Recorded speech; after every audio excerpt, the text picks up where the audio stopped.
한 청년이 돼지를 도축장으로 몰고 가고 있는 사람의 모습을 보았습니다.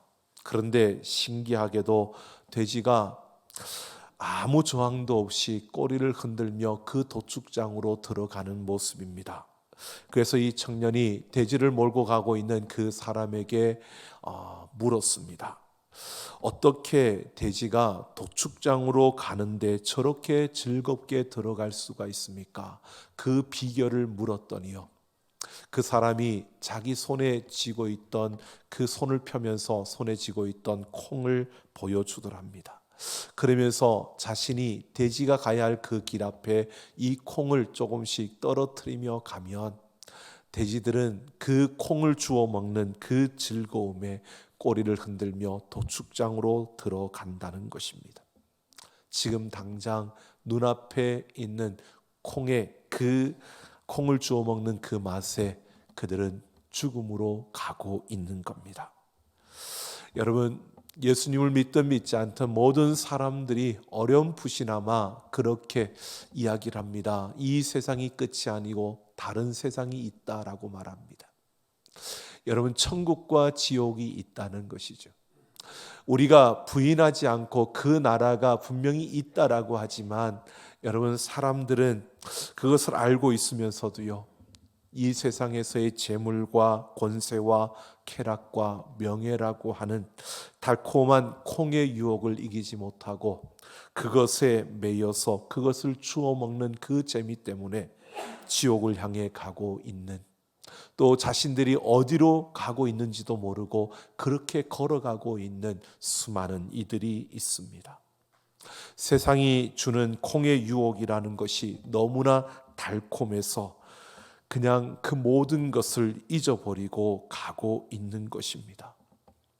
그래서 지금 우리가 살아가고 있는 이 시대의 사람들은요, 심판을 이야기하면 아주 그것을 농담으로 받아들이고 외면해 버립니다.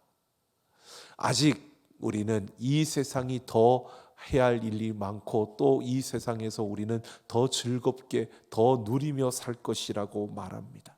마치 롯의 사위들처럼요, 그들은 심판을 농담으로 받아들이는 겁니다.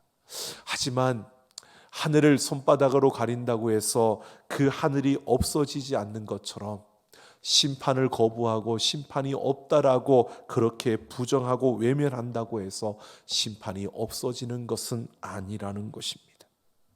선지서를 보면 선지자들이 한결같이 하나님의 심판을 선포하고 있습니다. 그러면서 그 하나님의 심판의 날을 여호와의 날이라고 그들은 부르면서 하나님께서 임재하시는 하나님의 심판의 임재가 있음을 선포합니다.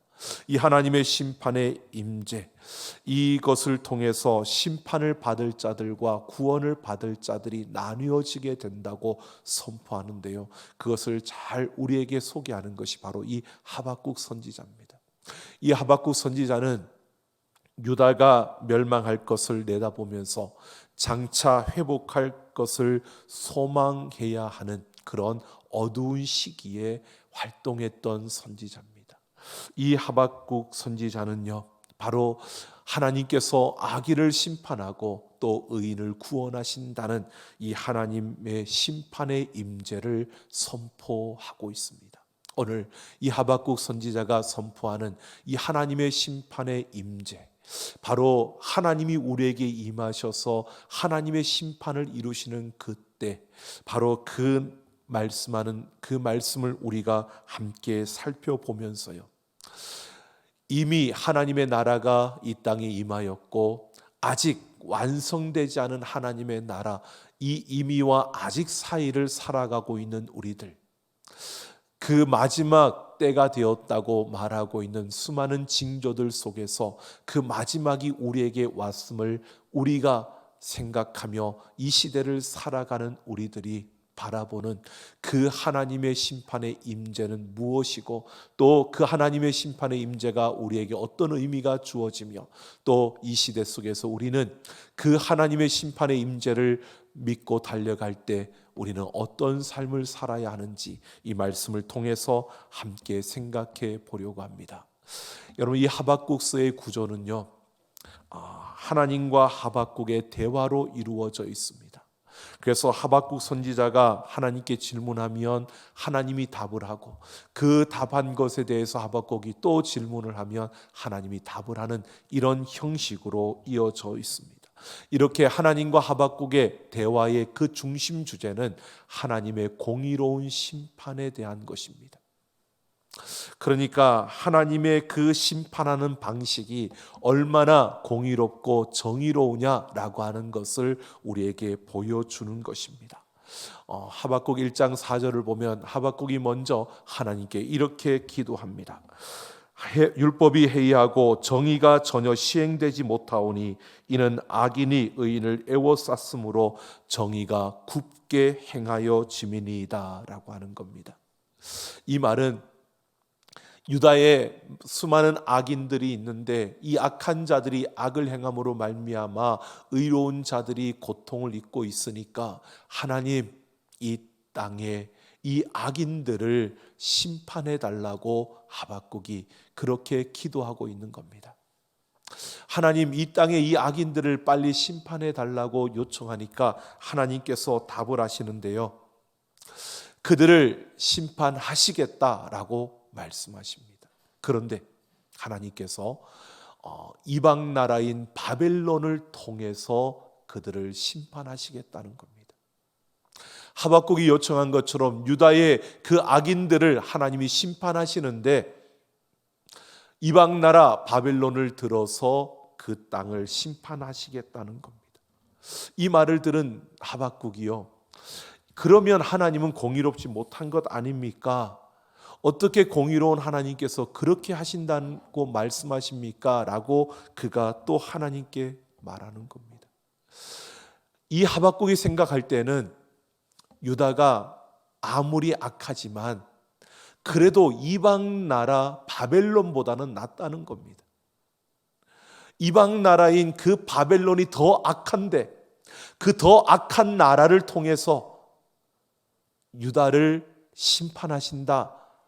이것은 공의로운 하나님께서 정말 그렇게 하시는 것이 맞는 겁니까? 그렇게 한다는 것은 공의롭지 못한 것이 아닙니까? 라고 하나님께 그렇게 또 두 번째의 기도를 드린 겁니다. 그러자 하나님께서 말씀하시기를요, 내가 바벨론을 통해서 유다를 심판한다. 그런 다음에 때가 되면 바벨론을 내가 심판할 것이다 라고 하나님의 계획을 명확하게 알려줍니다. 그러면서 2장 전체에서 바벨론이 심판을 받아야 하는 그 이유를 설명해 주고 있는 것입니다. 분명 하나님의 뜻은 이것입니다. 바벨론을 통해서 유다를 심판하겠다는 겁니다. 바벨론의 심판 이전에 유다를 심판하고 그 다음에 때가 되면 바벨론을 심판하시겠다는 겁니다. 그러면서 하박국 2장 4절을 보면 보라, 그의 마음은 교만하여 그 속에서 정직하지 못하나 의인은 그의 믿음으로 말미암아 살리라 라고 말합니다. 여기에서 믿음으로 번역된 이 원어는 에무나라고 하는 단어인데요, 이것은 신뢰하는 믿음을 말합니다. 여기에서 하나님께서 하박국 선지자에게 심판과 구원을 주관하시는 하나님의 구원의 계획, 즉 바벨론을 들어서 유다를 심판하고 그리고 때가 되면 바벨론을 심판하시겠다는 하나님의 그 뜻, 그 계획을 인정하고 신뢰하라는 겁니다. 의인은 믿음으로 말미암아 산다라고 하는 것은요, 의인은 내가 이해할 수 없어도, 내가 그것을 받아들이기 힘들어도, 내가 다 그것을 알 수 없어도 이 모든 것이 하나님의 계획과 하나님의 섭리와 뜻 가운데 이 모든 것이 이루어져 가고 있다는 것을 인정하고 받아들이는 그런 삶을 살아야 된다는 것을 말하고 있는 겁니다. 즉 어떤 나라를 어떤 방식으로 어떻게 심판하고 구원하실지에 대한 그 최종 권한은 하나님께 있다는 사실을 인정하고 겸허히 받아들이는 것입니다. 이것이 바로 믿음이고, 이렇게 하나님을 신뢰하며 살아가는 자가 의로운 자라고 말하고 있는 것입니다. 그러면서 하나님은 5절에서 20절을 거쳐서 바벨론을 심판하실 것에 대해서 좀 더 자세하게 이야기하고 있습니다. 여기에서 하나님은 하박국에게 심판과 구원에 대한 하나님의 주권을 가르치고 있는 겁니다. 바로 하나님은 하박국에게 심판하시는 하나님의 공의, 이것을 너의 판단과 너의 경험과 너의 지식으로 옳다 그르다 이렇게 논쟁하는 것을 그치고, 이제는 이 모든 하나님의 계획, 내가 알 수 없더라도, 이해할 수 없더라도 그것을 인정하고 받아들이는, 하나님을 신뢰하는 믿음을 가져야 한다고 말해주고 있는 것입니다. 여러분, 세상에 펼쳐지는 수많은 일들, 우리의 생각대로 이루어지는 것이 있기도 하지만 그렇지 않은 경우가 더 많습니다. 참 세상을 살아가다 보면 불의함과 부당함과 억울함을 당하는 경우들도 너무나 많습니다. 그렇다 할지라도요, 하나님의 신실한 역사가, 하나님의 섭리 가운데 하나님의 뜻과 하나님의 일이 이 땅 가운데 계속 이루어지고 있는 줄로 믿습니다. 바로 이것을 인정하고 하나님을 신뢰하며 받아들이라는 것입니다. 하나님의 신실하심을 받아들이고, 그래서 내가 부당함 가운데 있더라도 그것 때문에 하나님이 어디 계시느냐고 그렇게 외치는 것이 아니라, 하나님의 심판의 임재의 날까지 하나님을 끝까지 신뢰하며 붙들고 달려가는 그러한 걸음을 걸어야 한다는 것입니다. 하나님은 하박국에게 끊임없이 의인은 믿음으로 말미암아 살리라라고 한 이 말씀을 통해서 그 하박국에게 말하고 있는 겁니다. 바로 그 이방 나라 바벨론을 들어서 유다를 심판한다 할지라도 어떻게 그럴 수가 있습니까? 라고 하는 것이 아니라, 신실하신 그 하나님을 신뢰하며 그 순간도 참고 견뎌내며 하나님을 인정하고 기다리라는 것입니다. 바로 그 하나님의 말씀 앞에서 하박국이 하나님의 그 마음을 받았습니다. 그래서 오늘 2절을 보면 하박국이 이렇게 고백합니다. 주의 일을 이 수년 내에 부응하게 하옵소서. 그리고 이어서 진노 중에라도 긍휼을 잊지 마옵소서라고 하나님께 특별한 간구를 올리고 있는 것입니다. 여기에서 주의 일이라는 것은 바로 하나님께서 바벨론을 통해서 유다를 멸한 다음에 때가 되면 이 교만한 바벨론을 하나님이 심판하시겠다는 이것이 바로 주의 일입니다. 바로 그 주의 일을 이 수년 내에 부응케 하옵소서. 이것은 부응케 하옵소서 하면 우리는 뭔가가 많아지는 것을 생각하지만, 이 단어는요, 우리를 회복시키는, 즉 하나님의 뜻, 하나님의 계획을 그대로 이루시는 것을 말하고 있는 겁니다. 내 뜻이 아니라, 세상의 어떤 흐름이 아니라, 세상의 요구가 아니라 하나님의 일을 그대로 이루어 주옵소서. 속히 하나님의 뜻과 계획 가운데 이 땅의 모든 것이 이루어지게 해달라고 그렇게 구하고 있는 겁니다. 바로 하나님의 계획을 하박국이 받아들인 겁니다. 바벨론에 의해서 유다가 멸망을 당하는, 심판받는 그날이 오는 것을 받아들인 겁니다. 그래서 이어서 그가 말하고 있는 겁니다. 진노 중에라도 긍휼을 잊지 말아 달라고 구하고 있는 것입니다. 바벨론 심판 전에 유다가 그렇게 먼저 심판을 받으며 고통과 아픔 속에 있게 되더라도 하나님의 그 신실하심, 하나님의 심판의 임재를 끝까지 신뢰하며 내가 믿고 기다릴 테니 그 고통 속에서 나에게 긍휼을 베풀어 달라고, 그것을 끝까지 견뎌낼 수 있는, 그 아픔을 끝까지 이겨낼 수 있는 긍휼을 부어달라고 구하고 있는 것입니다.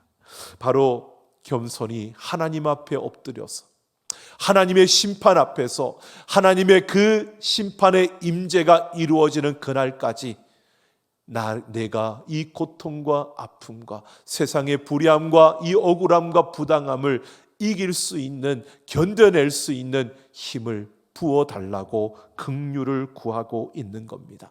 그래서 하박국은요, 비록 무화과나무가 무성하지 못하며 포도나무에 열매가 없으며 감람나무에 소출이 없으며 밭에 먹을 것이 없으며 우리의 양이 없으며 외양간에 소가 없을지라도 나는 여호와로 말미암아 즐거워하며 나는 구원의 하나님으로 말미암아 기뻐하리로다라고 고백하고 있습니다. 여기에서 무화과나무, 포도나무, 감람나무, 밭, 그리고 그 외양간에 소가 없는 이 모든 것은요, 바로 유다가 받게 될 심판을 묘사하는 겁니다. 하나님의 심판 아래에서 바벨론에 의해서 짓밟히고 그 억울하고 부당하고 말도 안 되는 상황이 펼쳐진다 할지라도 그런 환경과 상황이 아니라 하나님으로 인해서 기뻐하며 하나님으로 말미암아 즐거워할 것이라고 고백하고 있는 것입니다.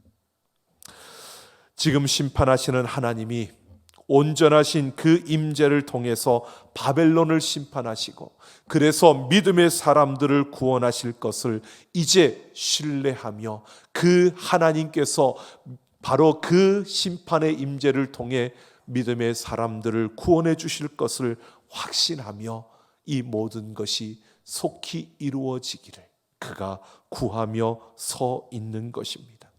하나님의 심판의 임재는 반드시 임할 줄로 믿습니다. 성경에 말씀하신 대로 하나님의 심판의 임재는 이 땅 가운데 반드시 주어집니다. 그때에 심판받아 영원히 멸망할 자들과 구원받을 자들이 구분되어지는 것입니다.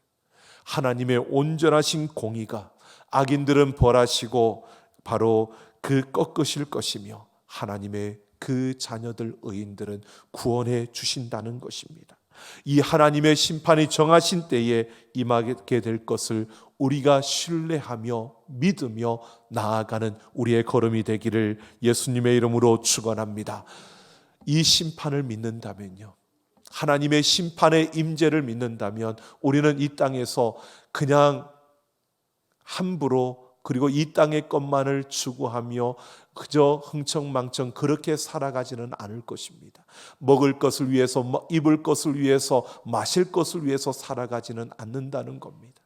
우리가 하나님의 심판의 임재를 우리가 안다면, 믿는다면 그날까지 우리가 걷는 그 걸음 속에서 우리는 절제하며 우리의 삶을 규모 있게 만들어가며 우리는 하나님의 그 나라의 백성답게 우리는 이 땅을 살아가게 될 것입니다.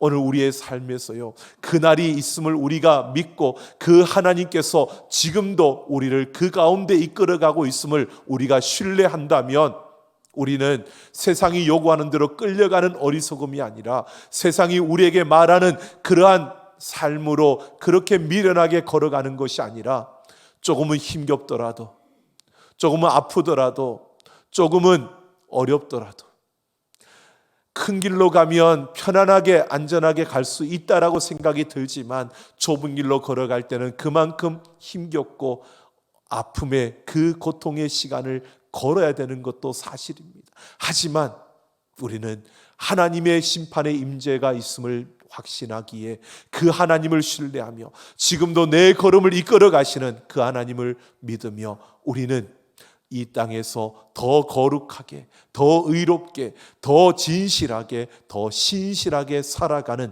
하나님의 자녀들이 되기를 예수님의 이름으로 축원합니다. 그래서 부당한 일이 주어지고 불의함이 더 잘 되는 것처럼 보여지고 세상에서 욕심을 부리고 욕망을 찾아 그 권력을 가지고 마음껏 좌지우지하면 잘 사는 것처럼 보여지는 이 세상의 기준과 그 흐름 속에서 우리는 달라야 합니다.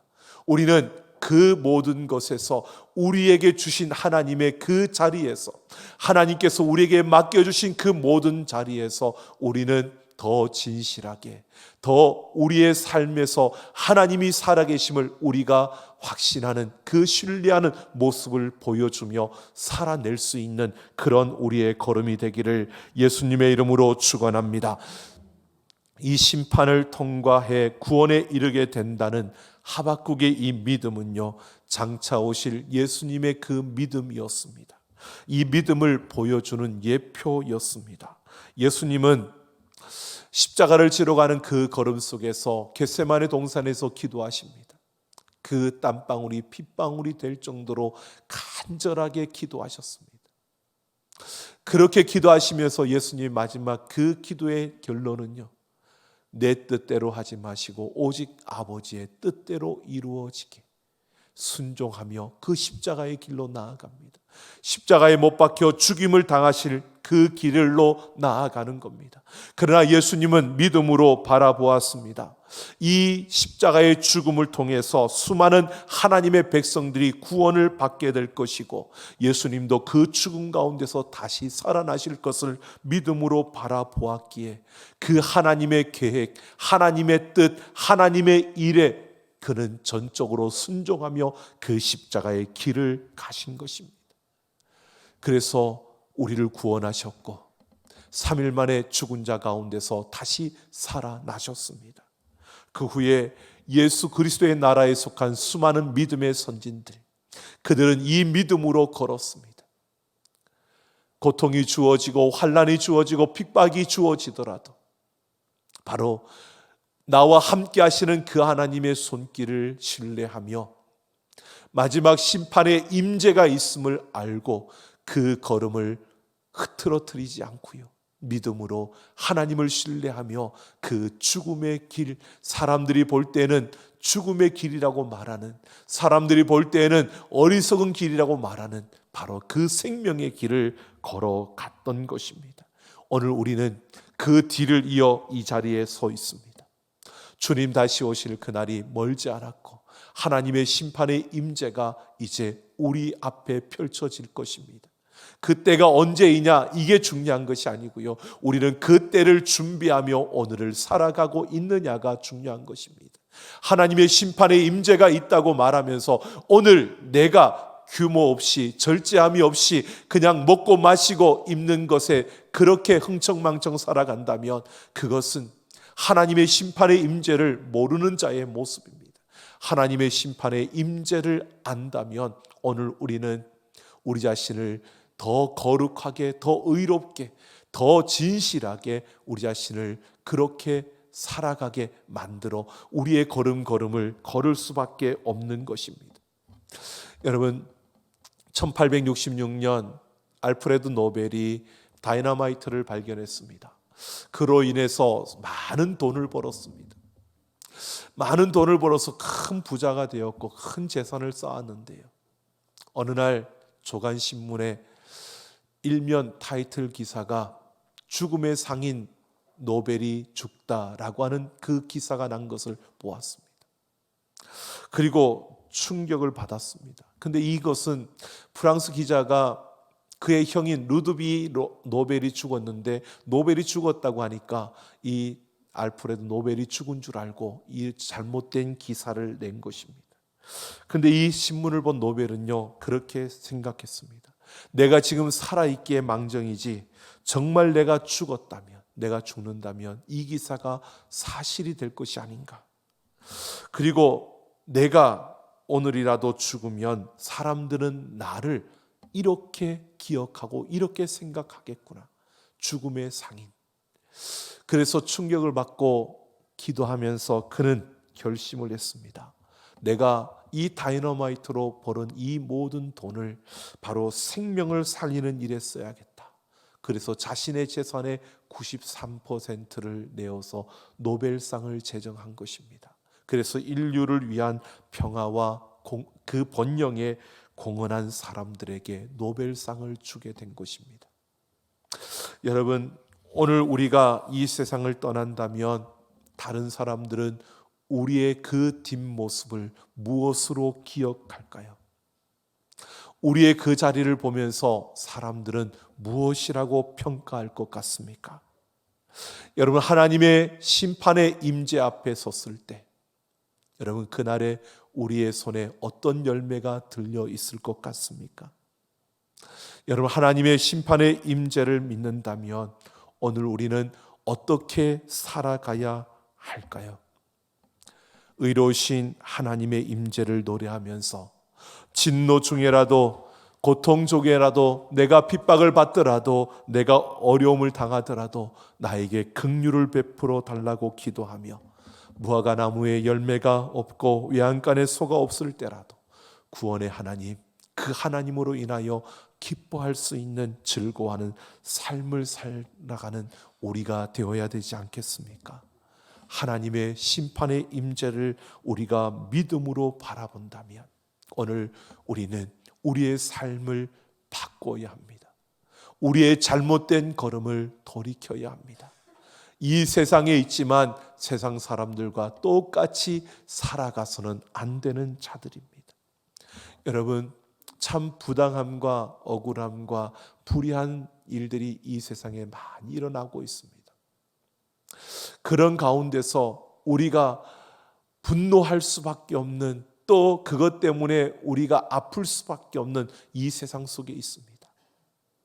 코로나 바이러스로 그 치료를 받고 또 완치되어진 분들의 그 인터뷰한 내용의 그 기사를 보았더니요, 고침을 받았다 그러는데 완치되었다고 하는데 몸에 갑자기 여기저기가 아프고 관절이 아프고 머리가 찌근찌근 아프고 그냥 이전에 온전했던 모습으로 돌아가지 못하는 그것 때문에 더 고통스럽고 더 아파한다라고 하는 이런 기사를 보면서요, 정말 이 시대 속에서 우리가 가진 것, 우리의 주변에 있는 일들, 이러한 것을 통해서 우리가 보면 감사할 게 정말 없는, 참 감사의 조건을 찾아도 감사할 수 없는 그런 생활, 그런 삶이 되지 않았나.